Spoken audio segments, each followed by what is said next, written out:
Hello, I'm Forrest of kooglewerks, and today I'm going to install one of our handmade aluminum air dams on this 1600 or 2002.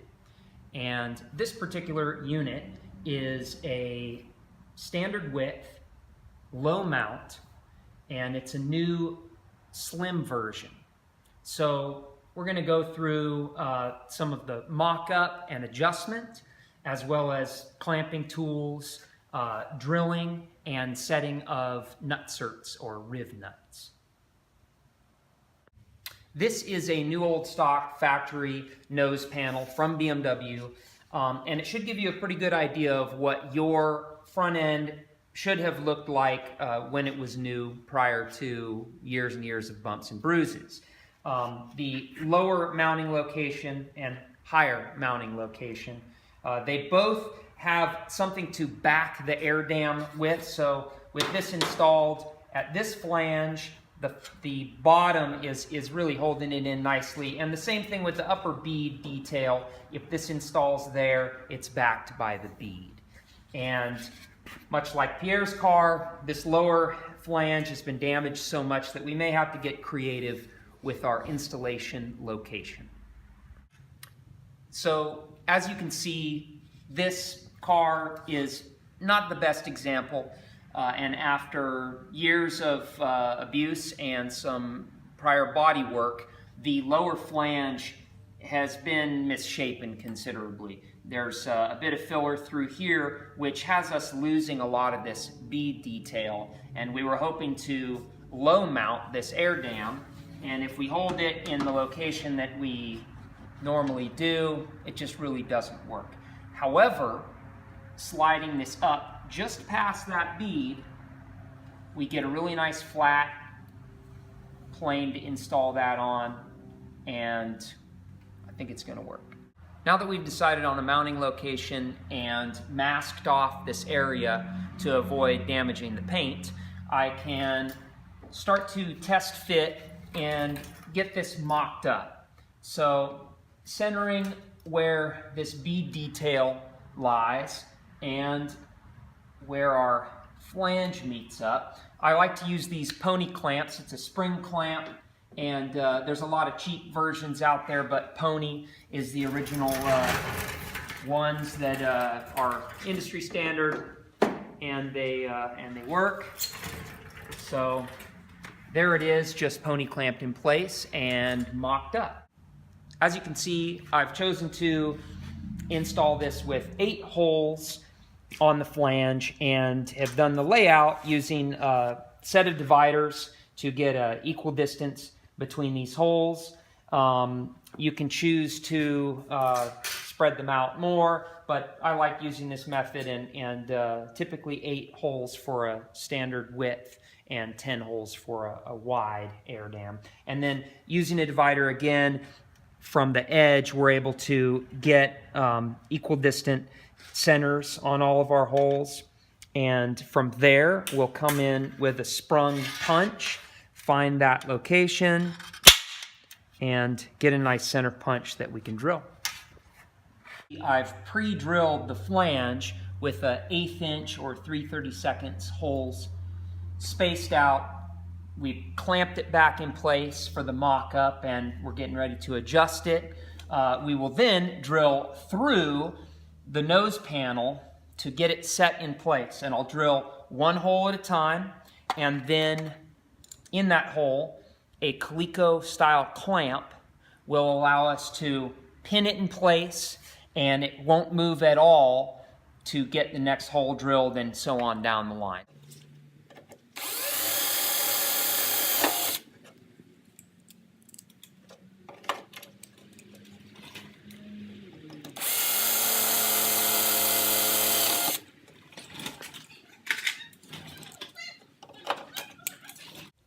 We'll be using a M5 stainless bolts for installing this.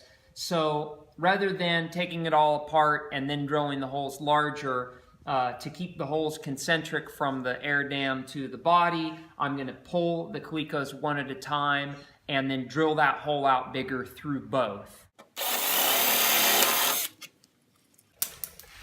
I'll pull every other one and drill them out so that it stays in alignment.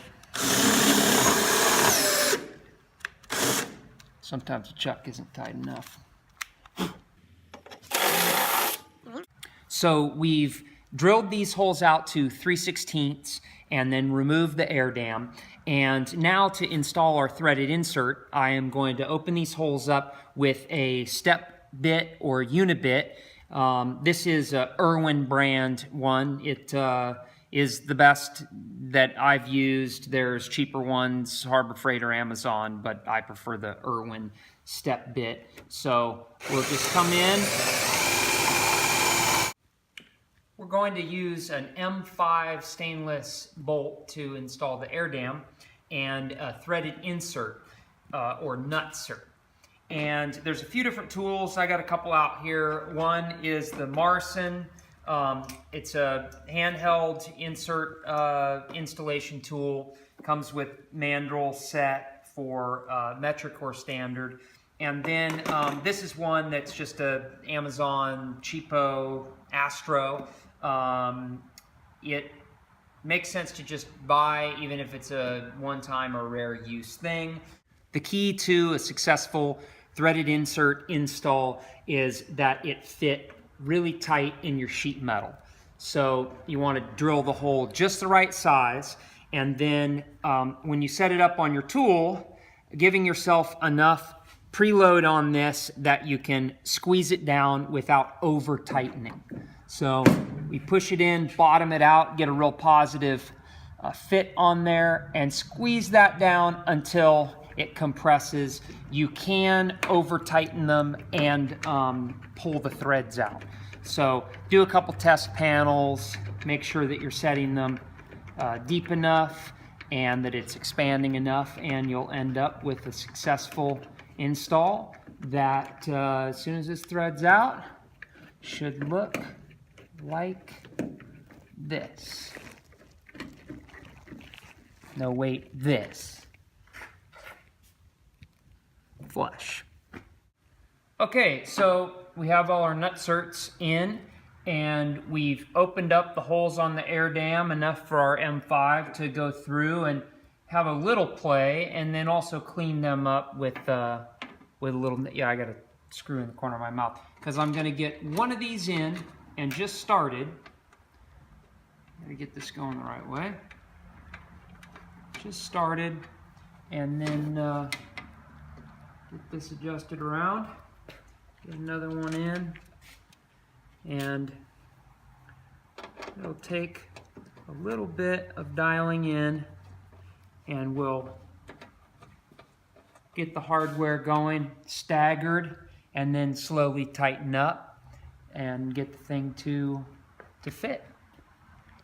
So I'm going through, and just like with lug nuts on a car, tightening them up a little bit. You could do a pattern side to side, but I've kind of snugged them down, and now I'm going a little bit tighter with every one of them. And if one gets tight but the flange doesn't quite fit, we're going to address that. So I've got a couple different tools. You know, if this isn't quite fitting right, I could maybe pull on this or push the flange down to get it to seat a little better. And then the last move that I'm going to do is with this small Delrin block. And it's smoothed out and has a face on it that will allow us to come in here with a little mallet. And if we've got a gap in there, but it's tight where the hardware is, I can come in and just very slowly, smoothly give it a little bit of finesse and push that flange down, getting it to line up and tighten up, giving us a nice even flange and getting the fit perfect. So we've installed all our hardware, tightened them down and adjusted it, did a little Delrin block, you know, hammering to get the flange to seat real good. And then I cleaned it with a little degreaser, There was a couple small scratches, and I used this red Scotch-Brite, graining it across the whole panel, not a bunch of little motions like this, just smoothly wiping it down. If you get little scratches in your part, you can just do this and it'll take those right out, finish it up nice, and there's the part.